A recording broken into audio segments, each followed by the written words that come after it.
বেটা তানজিম, কি হয়েছে? অনেক দিন হয়ে গেল বেটা, তামিমের কোনো খবর নাই।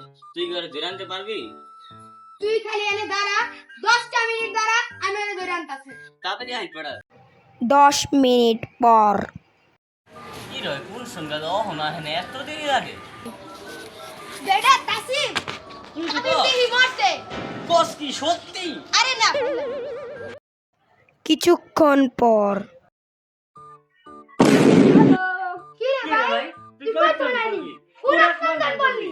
তানভীরের বাড়ির উপরে একটা জমিন আছে, ওই জায়গায় আসমান চাষ করতেছিল। আচ্ছা ভাই, আমি গেলাম, আমার পেটের মাথা ঘুরে। তানজিম যেহেতু গেছে গা, তাহলে আমি এখন যাই গা। ভাই, আমার দাঁড়া, আসমান চাষ করা দাঁড়া, লাগবে। দাঁড়া, দাঁড়া, না, দাঁড়া। না, ভাই, আচ্ছা তামিম আর তানজিম যেহেতু গেল, এখন আমি একবার থাকুমি বাকে, আমিও চলে সেই গা, আমিও পটি করলাম কি আর?